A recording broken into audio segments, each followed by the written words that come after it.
I am a recovering boring bend addict. See, I was one of those guys who would always start his solos with some of the most overused bends in guitar history. Let me show you how it all started. See, I was playing in this club once, 2 3-hour sets, blues rock music, nothing super complicated, and I knew I could wing it. Our first few songs, no problem, but right around song 5, I realized that I had no idea which song we were playing. I mean, it was fine because I was the lead player, but it made me realize that the reason I was lost is that I was approaching every single solo the same exact way. Just go with the pentatonic shape and let my fingers do the thing.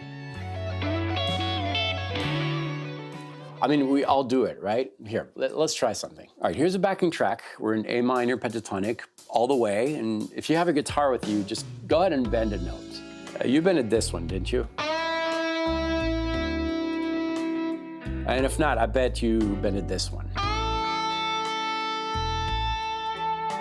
I mean, yeah, it sounded okay, but man, the fact that I knew what note you were bending kind of proves the point, right? Yeah, same old licks, same old notes, same old bends. And why do we do that? Well, because it's comfortable. With those bends, we can use more than one finger to stretch the string, which explains why we always bend those 2 notes because of their placement on the guitar. In the first position, those notes are on easy strings to bend on the right side from your perspective. But that also means that we're always playing the same exact intervals because of the placement of these notes within the pentatonic scale. Honestly, it gets super annoying, not only for you, but also for the audience. And again, I'm totally guilty of that. And that night made me realize that there was a big problem in my playing. See, the thing with music is that when things get a little boring and overused, no one pays attention to what you're playing. Okay, back to that gig. After realizing that I had been bending the minor 7th all night long, I started to get really self-conscious about it. And I also noticed that the audience wasn't really into what I was playing anymore. I started dreading the solos, and the whole night was basically a nightmare. I made it through the gig, and I promised myself, no more. So the next morning, I got up and got to work. And man, if I only knew what I would discover along the journey. All right, so the first part of my training was to get comfortable bending to different notes of that scale, to kind of break the habit. Some of these notes were a bit harder, but I kept working on it. Day in and day out, I would bend all of them.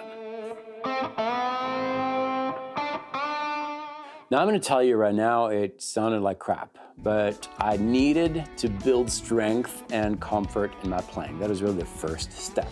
Now eventually I got a bit stronger and those notes were a little bit easier to reach.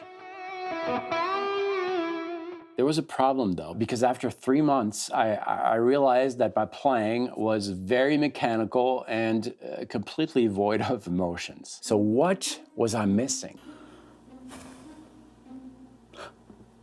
Vibrato. Yep, that was it. So I started implementing some pretty heavy-duty vibrato exercises into my workouts. And man, I went heavy. From super wide vibrato to subtle, quiet, vibrating notes.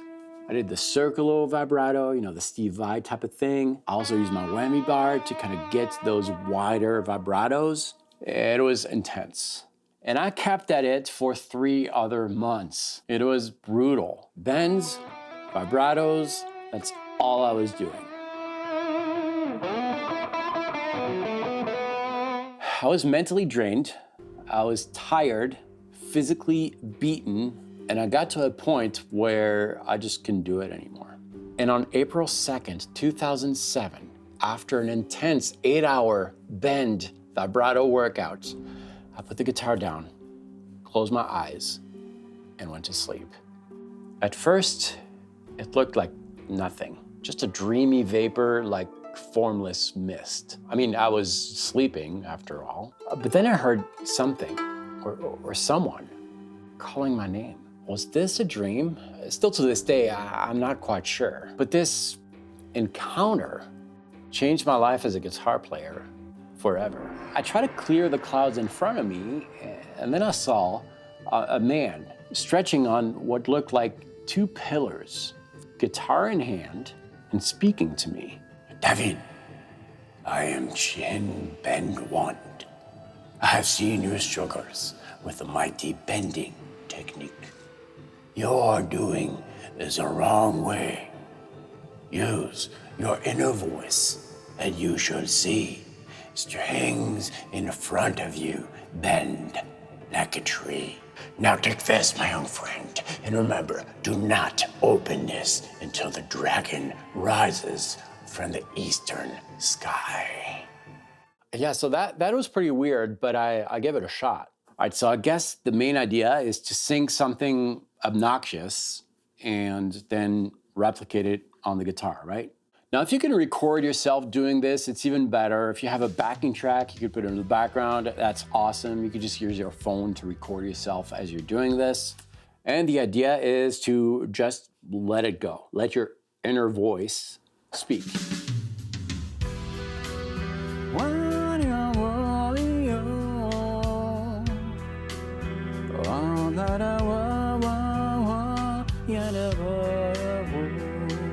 And keep going, just try different things. Remember that bending can go both ways, ascending and descending, and do that for a few minutes. All right, so we have a few things here. We're gonna take a few of those ideas and translate them on our instrument.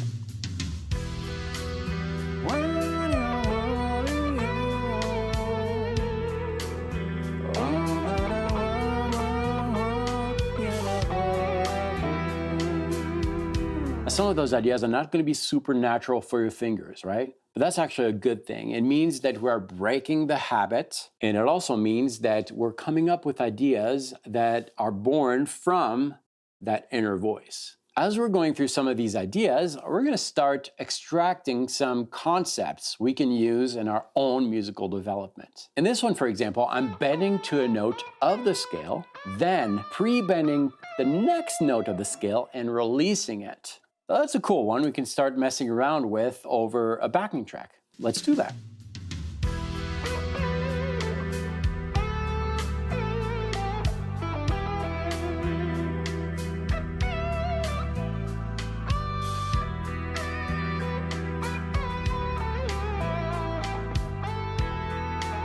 Now I'm going to warn you right away that if you don't spend enough time messing around with that concept you found, it's not going to work. You really want to make these ideas comfortable to your fingers so that when you are actually improvising, they come out naturally in your playing so that it's...